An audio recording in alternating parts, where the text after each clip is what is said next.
Abertura, computação gráfica, sequência de placas em diversos idiomas e diferentes desenhos. Em uma grande placa retangular lê-se em letras estilizadas. Como funciona aí? Eles são especialistas em direitos e deveres. Marina Campos, apresentadora. Melhor do que o advogado para entender que a cada país as leis mudam e existe autonomia para decidir como os profissionais do direito podem atuar. Além de estudar as leis locais, advogados estrangeiros precisam atender às exigências para ter autorização de trabalho no país escolhido. A brasileira Danúzia mora na Austrália e conta o que precisou fazer quando decidiu encarar a advocacia por lá.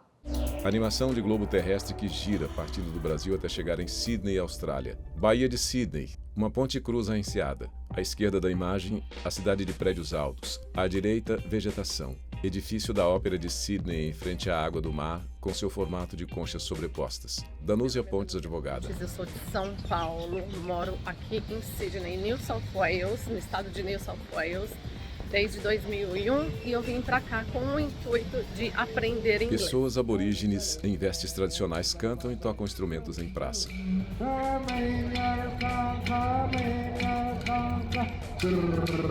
Eu me tornei uma cidadã australiana em 2007. Em fevereiro de 2015, eu fui admitida na Supreme Court of New South Wales depois que eu completei o curso de Direito aqui em Sydney. Fazia faculdade na UTS.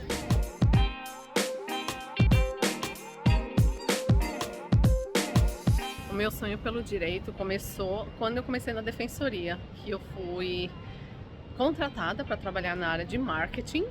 E aí eu fui desenvolvendo aquele affair com o direito. E foi exatamente nesse prédio aqui, ó. Aponta para o prédio atrás dela. Aqui, que eu estudei. Obrigada por ter agendado a sua consulta comigo. Eu trabalho na defensoria já faz 17 anos e eu tive esse sonho, eu tive essa visão de vir aqui para a faculdade estudar.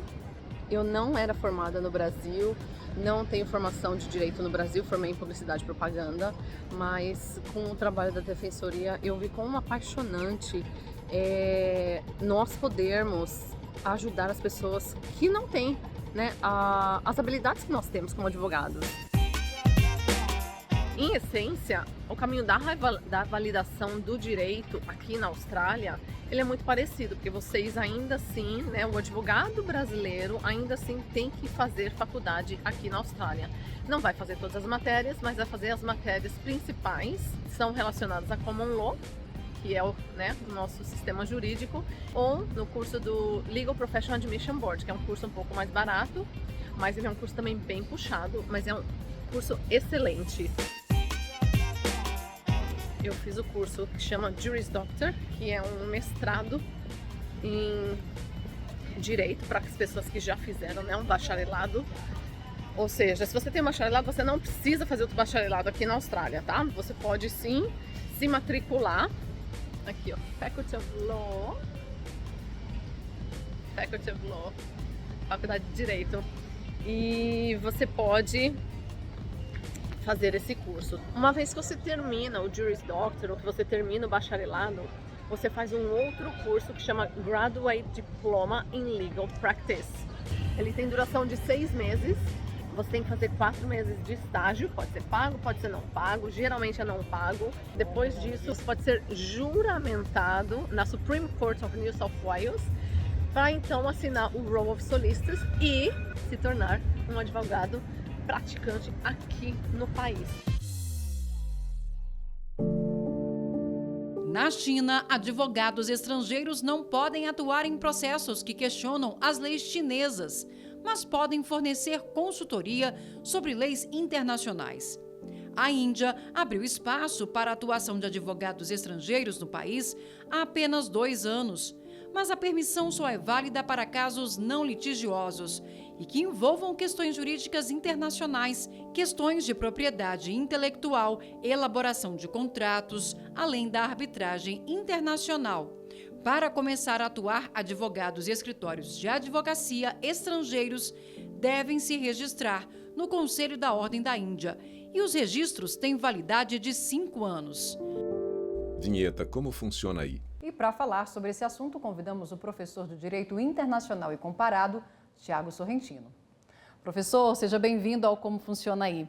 Antes da pessoa começar a pensar em revalidar o seu diploma fora do Brasil, a primeira coisa é pensar em qual visto vai ter que ser escolhido e selecionado, ser aplicado, né, para ele conseguir fazer essa revalidação, certo? É necessário que, antes de mais nada, a pessoa que tem interesse em conseguir um registro num outro país para poder advogar, precisa necessariamente obter a autorização adequada migratória para aquela localidade. Como isso varia muito de país para país, não há uma resposta única. Se é um visto de estudante, se é um visto de uma permanência de maior ou longo prazo, mas ele começa assim por aí. Agora, é bem rigoroso esse processo de revalidação que a Danúzia estava mostrando na Austrália, né? Por que é importante passar por tantas etapas antes de começar a realmente receber o seu registro e atuar no país escolhido? A principal razão é pela circunstância de que aquele país que vai receber o novo profissional, ele não tem controle próximo nem regulatório com o país de origem. Então, ele não sabe como são as faculdades, não sabe como é o ensino de direito, não sabe quais são os requisitos para captação, para a habilitação daquele profissional. Então, existe uma preocupação maior para que aquele profissional que vá prestar serviços no território de destino não cometa erros, especialmente erros que envolvam questões caras, né, de uma forma geral, num denominador comum para todo mundo, como liberdade e a proteção do patrimônio. E não é todo país que aceita essa revalidação do diploma brasileiro, né? Alguns países a gente mostrou aqui que recentemente abriram as portas, mas com uma série de restrições. Por que acontecem aí essas restrições nesses países? Então, você tem várias causas, né? Vai também depender muito em relação a cada um dos países. Isso pode passar por motivos de política internacional, posição de relação entre governos e regimes pontuais, retaliatórios ou não, mas principalmente com o objetivo de adequar aquele profissional à realidade local. Existem sistemas que são tão diferentes e culturas que são tão diferentes que muitas vezes o país de destino entende que essa adaptação seria impossível, se não muito custosa, né? Muito difícil de ser atingida. Vamos voltar à Austrália. A Danúzia mostra agora as etapas para ter a licença e o próprio escritório. Baía de Sydney com o prédio da Ópera e ponte ao fundo. Sequência de cenas diversas pela Bahia e pela cidade. Danúzia Pontes, advogada. Em 2016, eu comecei o Graduate Diploma in Migration Law and Practice para atuar como agente de imigração. Por quê? Porque quando você sai da faculdade de Direito e quando você é admitido como advogado, você não pode simplesmente abrir o seu próprio escritório. Você tem que ter supervisão por 2 anos depois de tudo isso que você já fez. Então, depois que você passa por esses 2 anos de supervisão, você pede para que as restrições da sua carteira, uma delas é, por exemplo, ser supervisionado por 2 anos, ser retirada. Uma vez que ela foi retirada, você pode sim atuar como advogado. E por que eu fui fazer esse curso de Direito de Imigração, me especializar? Bom, primeiro que eu não estudei Direito de Imigração na faculdade, então eu queria ter o conhecimento. Com esse curso feito, eu poderia tirar a licença de agente de imigração, da qual eu não teria nenhuma restrição na minha carteira para poder estar atuando, para poder abrir o meu próprio escritório, que era o que eu queria fazer, e continuar trabalhando na defensoria. E através desse trabalho que eu desempenho com o direito de imigração, eu já ajudei mais de 500 brasileiros a conquistarem a residência permanente.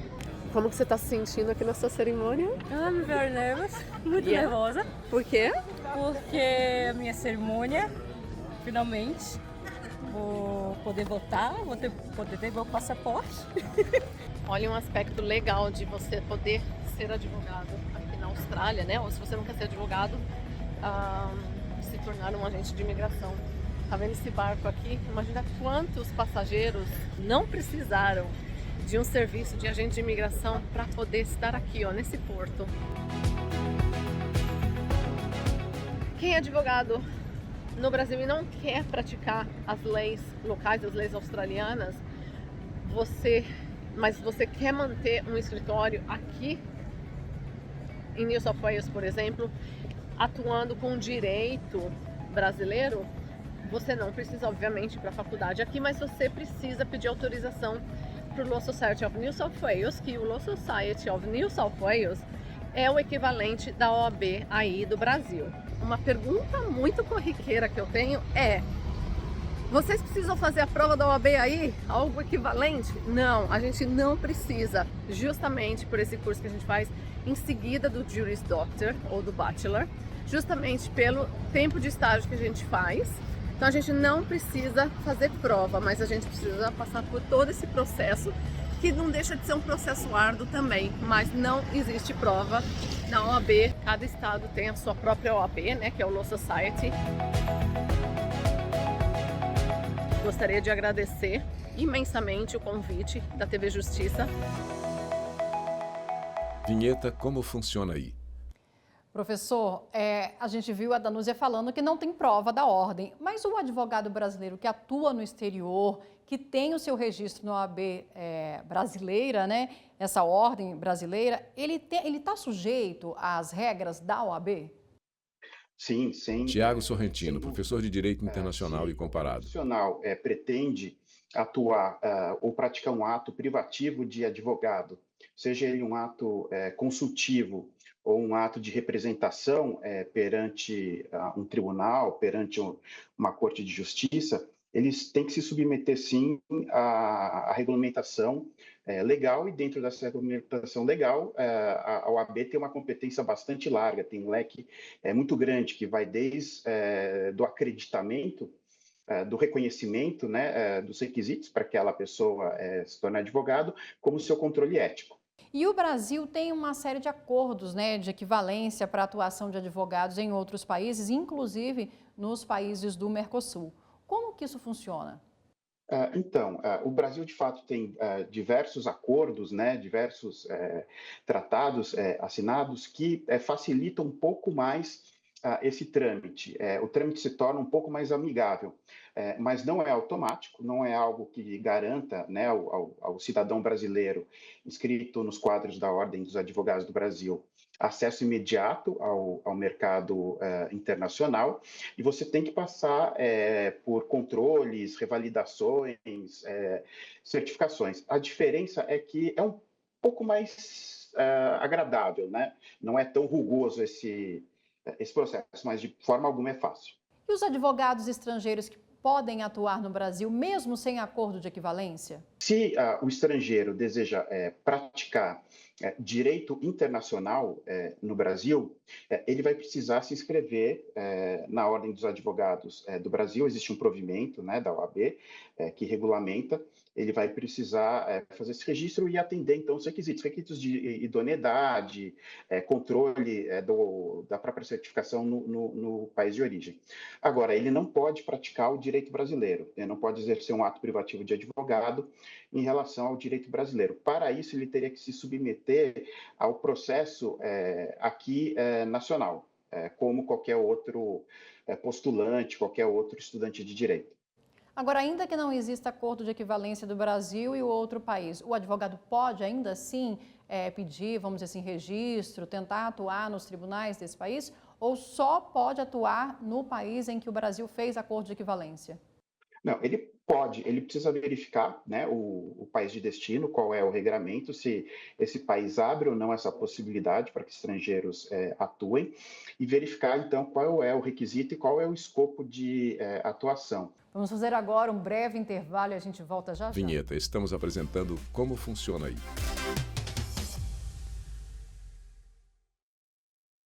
Vinheta, voltamos a apresentar Como Funciona Aí. Estamos de volta e o Como Funciona Aí desembarca Marina agora Campos, no apresentadora. Canadá. Fazer um registro de um escritório de advocacia por lá é fácil e rápido. Além disso, o governo ainda oferece incentivos para profissionais estrangeiros. O Eduardo mora em Toronto, é advogado licenciado em Ontário e explica o caminho que fez para revalidar o diploma e ter permissão para atuar no país.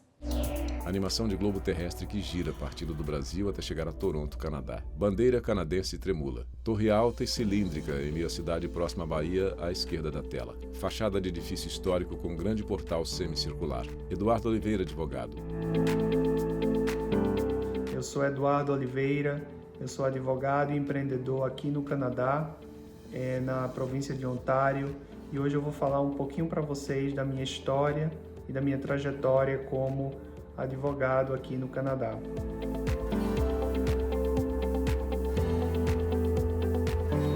A pessoa que chega no Canadá e quer atuar na área jurídica vai ter dois caminhos para poder ter uma licença.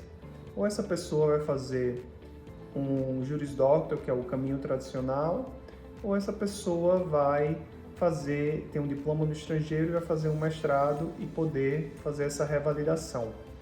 Normalmente, a maior parte dos brasileiros fazem a revalidação através de um LLM, e que foi o caminho que eu fiz. A pessoa que é advogado, ela pode atuar em qualquer tipo de processo, em qualquer nível de corte, com a licença de advogado.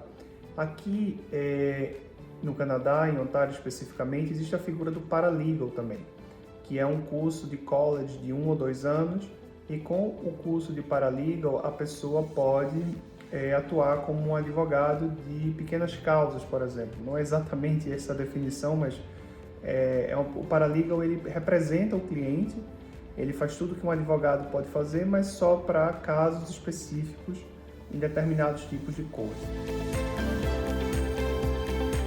Sobre a questão do exercício da advocacia aqui no Canadá, existe uma outra diferença que é também a figura do Law Clerk e do Legal Assistant. O Law Clerk é algo como um analista judiciário e o Legal Assistant é como um técnico judiciário que faz a parte administrativa, enquanto que o analista judiciário, o Law Clerk, faz a parte substancial. Em termos das cortes, naturalmente existem muitas diferenças.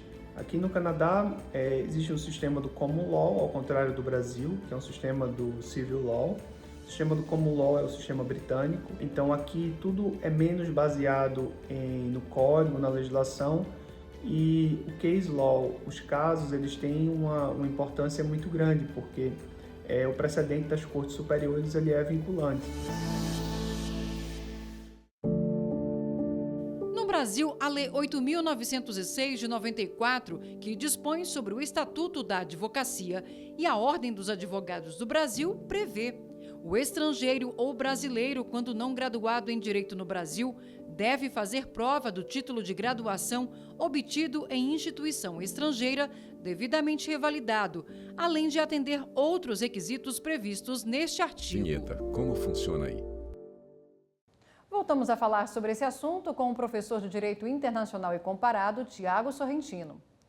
Professor Tiago, no Canadá, a gente viu aí o Eduardo contando sobre um profissional que a gente não tem aqui no Brasil, chamado paralegal. Explica pra gente um pouco como que ele trabalha, como que ele atua no país, e tem outros países também, né?